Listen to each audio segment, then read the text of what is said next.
Salve, salve, meus amigos! Vamos iniciar um bate-papo sobre controle de constitucionalidade, um dos principais temas no âmbito do direito constitucional, que eu tenho certeza que é um tema que requer muito cuidado e muita atenção, em especial por causa das constantes alterações jurisprudenciais promovidas no âmbito do Supremo Tribunal Federal.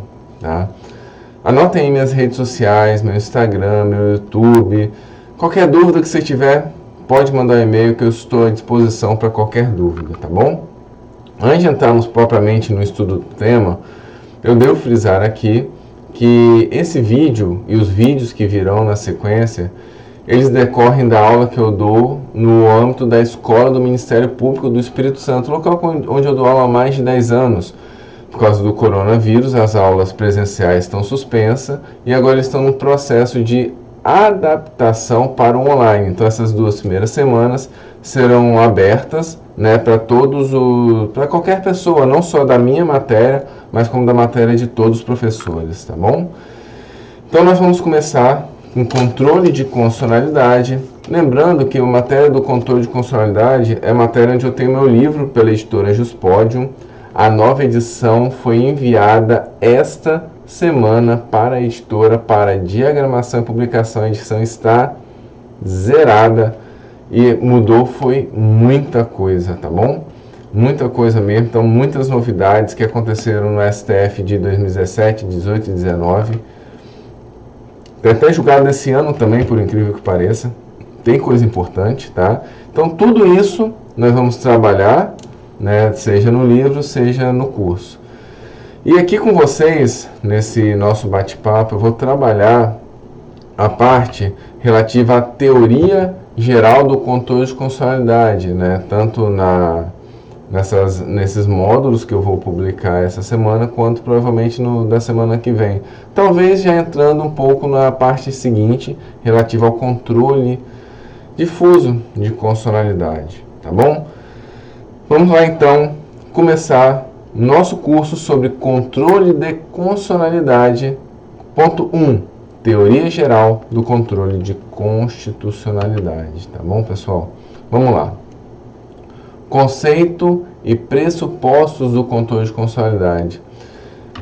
Sempre quando eu, na minha época de estudo para concurso público, eu trabalhava com o conceito de algo, eu sempre trabalhava o conceito a partir, às vezes, de algumas características, de alguns pressupostos, para facilitar compreensão e memorização, não só do conceito em si, mas do tema como um todo. Então, é exatamente dessa forma que eu vou trabalhar com vocês agora a questão do conceito de controle de constitucionalidade, a partir de forma mais específica dos seus pressupostos. Quais são eles? Primeiro pressuposto, para falarmos da existência do controle de constitucionalidade, para falarmos do controle de constitucionalidade tal como a gente conhece e vê em vários países do mundo. O primeiro desse pressuposto diz respeito à Constituição rígida ou semirrígida. Por quê? Porque nós precisamos que a Constituição ocupe o alto da pirâmide normativa, o seu ápice. Então, para que isso ocorra, ela precisa de um procedimento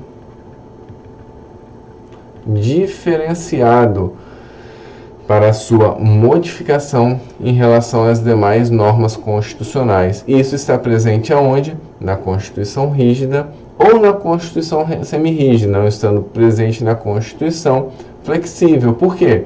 Na Constituição flexível, o procedimento comum de alteração das leis impacta na alteração também da Constituição flexível quando essas normas forem colidentes, o que não acontece no âmbito da Constituição rígida ou da semirrígida.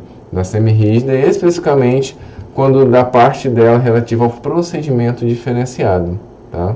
Então, esse é o primeiro pressuposto. O segundo pressuposto diz respeito à ideia de supremacia da Constituição, que é um tema intimamente ligado à ideia de Constituição rígida ou semirrígida. Por quê? Se eu tenho um procedimento diferenciado e ela ocupa um locus privilegiado em relação às demais leis, eu falo necessariamente na presunção da supremacia da Constituição, né? E essa ideia de supremacia da Constituição, democraticamente falando, ela é extraída da ideia de que a Constituição, né, ela representa a Constituição ela representa fruto da ideia das normas centrais de um povo, e isso deve ser espelhado materialmente nas normas que são provenientes da criação da Constituição.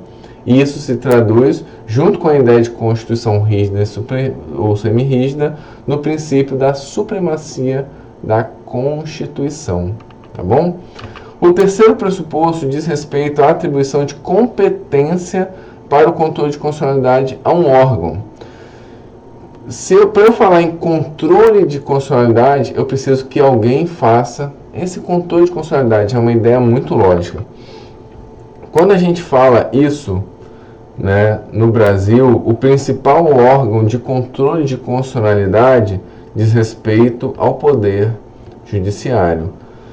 Lembrando que, no controle concentrado, esse órgão é o STF, tendo como referência a Constituição Federal, ou os respectivos TJs, tendo como referência as constituições estaduais.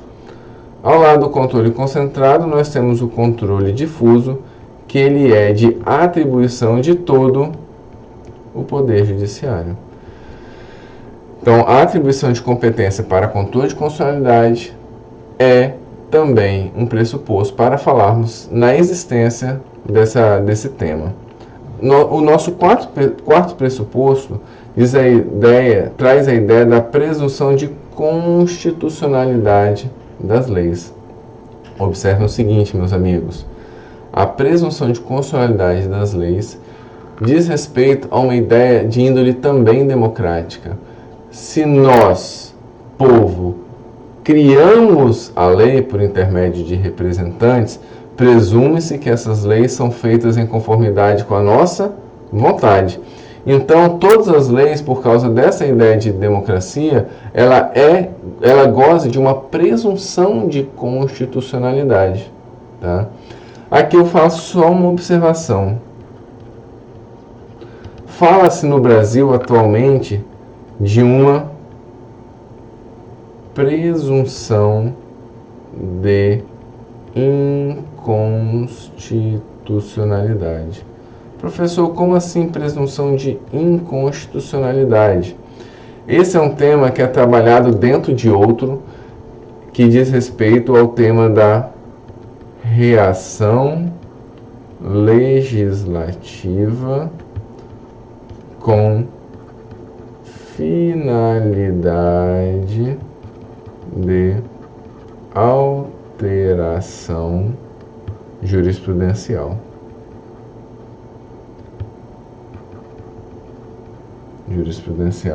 De forma mais específica, o tema foi trabalhado na ADI 5105. Eu estou colocando essa observação só para vocês deixarem o material de vocês completo, mas esse é um tema que nós vamos trabalhar bem mais à frente no nosso curso, quando nós trabalharmos controle de constitucionalidade e, de forma mais específica, os efeitos da ação direta de inconstitucionalidade.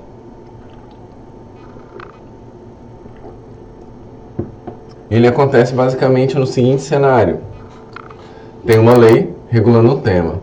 O STF declara essa lei inconstitucional. O Poder Legislativo pode criar a mesma lei que foi declarada inconstitucional pelo STF? Pode. Isso se chama reação legislativa com finalidade de alteração da jurisprudência do STF. E essa lei gozará de presunção relativa de inconstitucionalidade. Então, o tema da presunção relativa de inconstitucionalidade, repito, será aprofundado especificamente em momento oportuno do nosso curso. Tá bom, pessoal? Finalizamos, então, o conceito e pressuposto do controle de constitucionalidade. Só uma observação aqui. Controle de constitucionalidade não se confunde com controle de convencionalidade. Vamos trabalhar ainda nesse primeiro módulo do curso tudo o que você precisa saber sobre o controle de convencionalidade e o atual cenário a partir das recentes julgados do STJ. Seguindo, questãozinha para vocês verem como que o tema já foi cobrado. Eu vou colocar, na medida que o curso for avançando, algumas questões para trabalharmos, tá bom? A rigidez e o controle de constitucionalidade não se relacionam com a supremacia da Constituição, mas com a compatibilidade das leis com o texto constitucional. A questão é o quê? Falsa. Como nós vimos, todos esses temas estão intimamente interligados, tá? Porque são verdadeiros pressupostos para falarmos em controle de constitucionalidade. Seguindo, vamos agora trabalhar espécies de inconstitucionalidade. E vamos começar pela inconstitucionalidade por ação ou omissão. Vamos começar de forma mais específica pela inconstitucionalidade por omissão. A inconstitucionalidade por omissão, ela diz respeito a uma não atuação, seja do Poder Legislativo, seja do Poder Executivo, em relação a certas normas constitucionais. Exatamente por essas normas constitucionais necessitarem dessa legislação ou desse ato administrativo, sendo que eles não existem, falamos que essas normas constitucionais sofrem de uma síndrome de inefetividade. Uma síndrome de inefetividade das normas constitucionais, porque existe efetivamente uma omissão inconstitucional. Essa omissão inconstitucional que ela é sanada judicialmente por dois instrumentos: o mandado de injunção ou ADI por omissão. ADI, ação direta de inconstitucionalidade por omissão.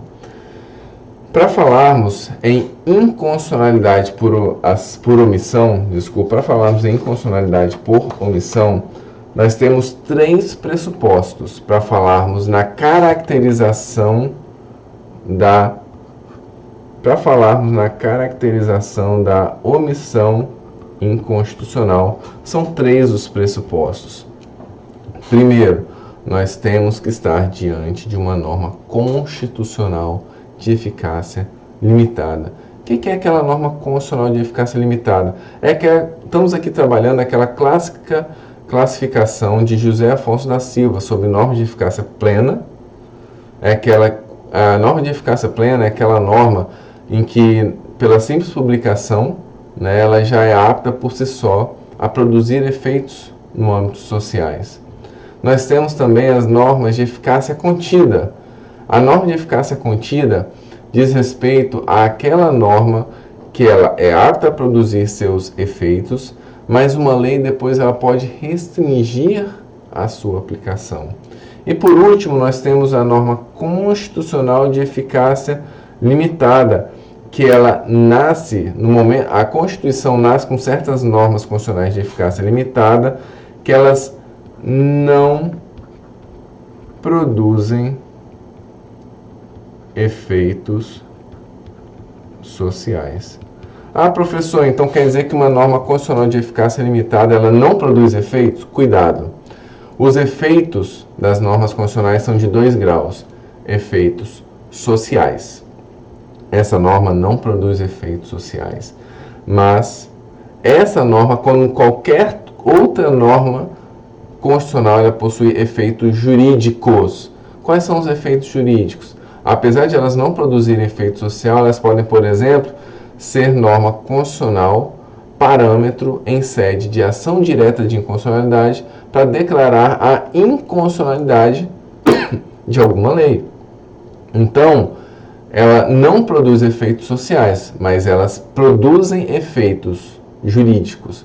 Cuidado com essa distinção, tá bom? Segundo pressuposto da omissão inconstitucional: inexistência de medida legislativa ou administrativa. Observe o seguinte, não falamos, muita gente confunde quando fala em omissão inconstitucional somente medidas no âmbito do poder legislativo. Cuidado, a medida legislativa, todos os poderes, poder executivo, poder legislativo, poder judiciário, possuem iniciativas no âmbito legislativo.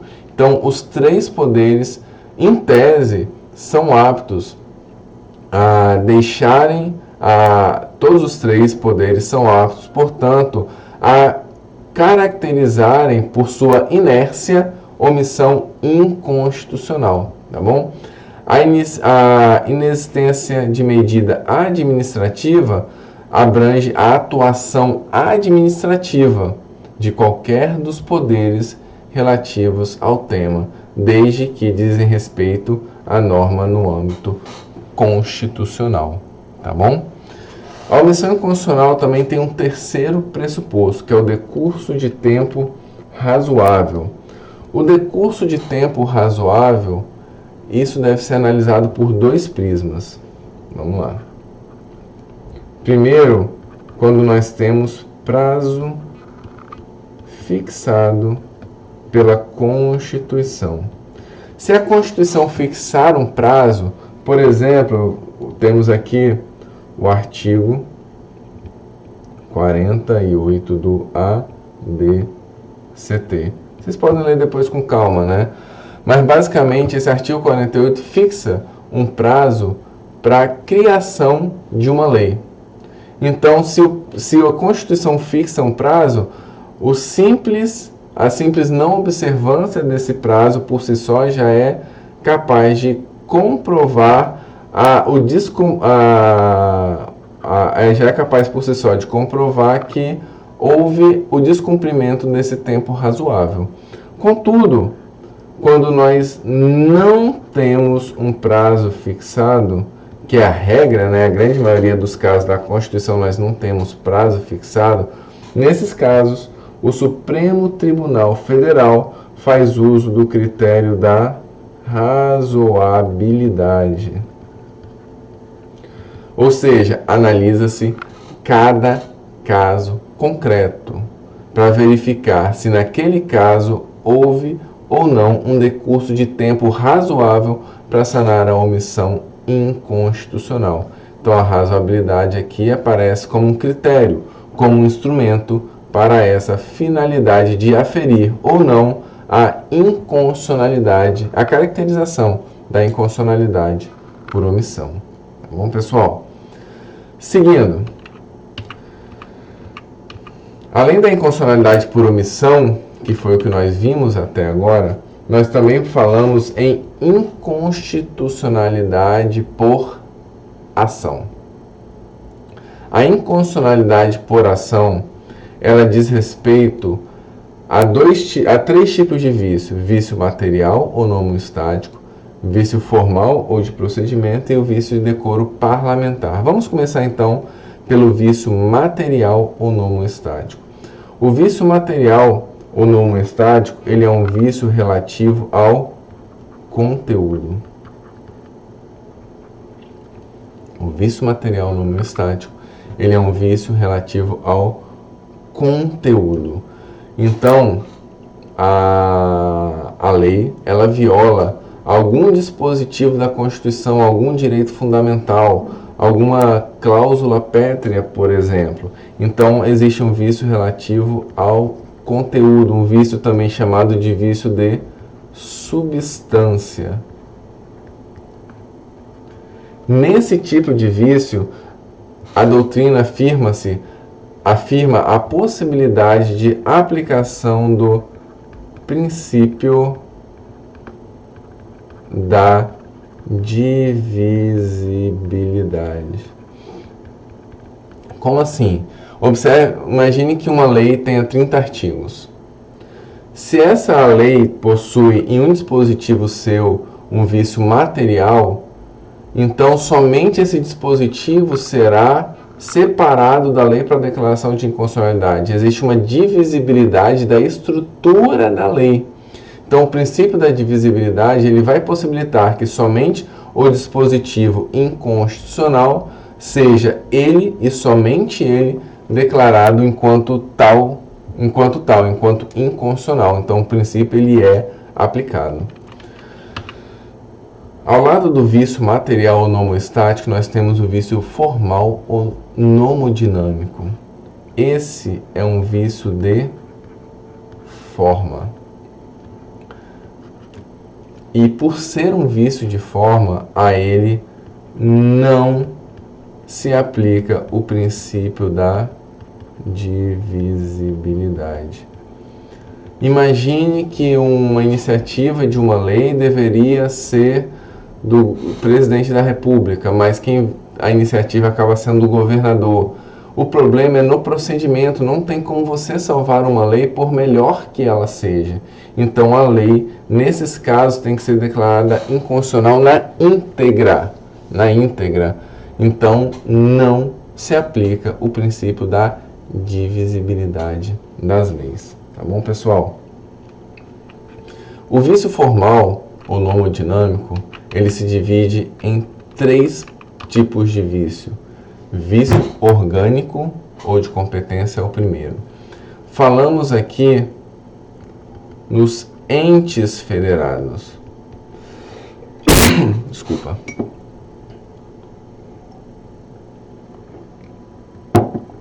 Falamos aqui nos entes federados. Quais são os entes federados? União, Estado, Município, DF.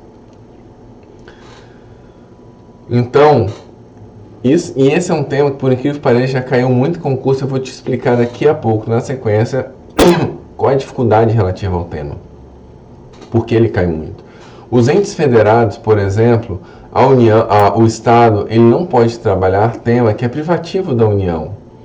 E isso caracteriza vício formal ou orgânico. Igualmente nas relações entre União, Estado, Município ou DF. Ah, professor, então qual a complexidade desse tema? Observe o seguinte. Ao lado do vício formal orgânico, nós temos o vício formal propriamente dito ou do processo legislativo. Esse vício, ele se subdivide em 2 espécies.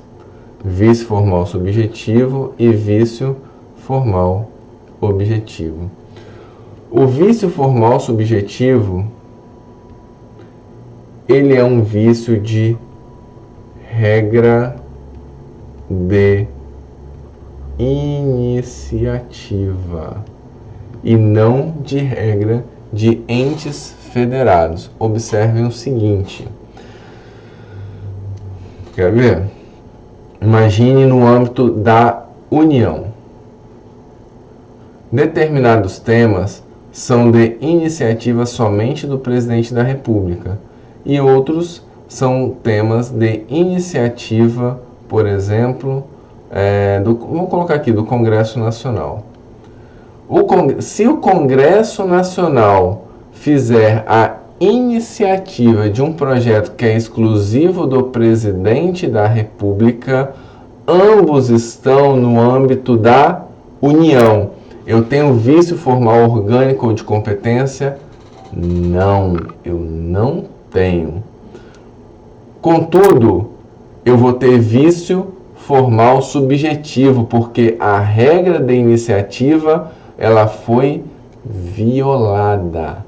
Então, cuidado, repetindo, não confunda vício formal orgânico ou de competência com vício formal subjetivo.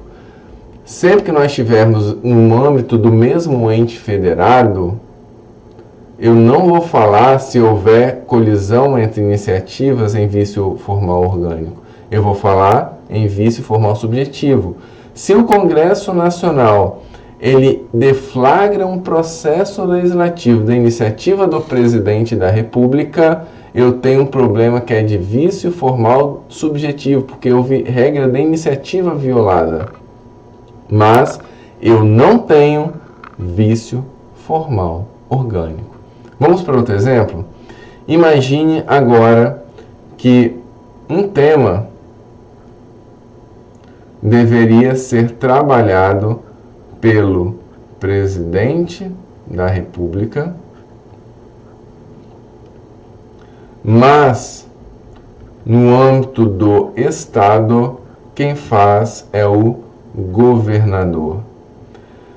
Existe violação de vício formal orgânico? Sim, porque os entes federados são distintos. Mas eu também tenho vício formal subjetivo, porque a regra de iniciativa ela está equivocada, tá? Então, cuidado com a distinção entre vício formal orgânico e vício formal subjetivo. Dito isso, nós temos também o chamado vício formal objetivo. Aqui eu costumo trabalhar esse tema por exclusão. O que é vício formal subjetivo? Posso falar que é o resto, tudo aquilo que não for relativo à regra de iniciativa, quórum de votação, tramitação e todos os demais pontos relativos ao processo legislativo, com exceção do quê? Com exceção da regra de iniciativa. Então, ele é um conceito que ele é trabalhado por exclusão. Exclusão em relação a quê? Em relação a tudo que não for regra de iniciativa. Beleza, pessoal? Ao lado desses dois, nós temos ainda o vício formal por violação dos pressupostos objetivos do ato normativo. Aqui eu trabalho com questões bem específicas, que eles são, como o próprio termo coloca, pressupostos. O exemplo mais claro pela doutrina é a medida provisória. A medida provisória, nós temos pressupostos sem ser obedecidos, né? Que são os pressupostos da conveniência, que são os pressupostos da relevância e urgência.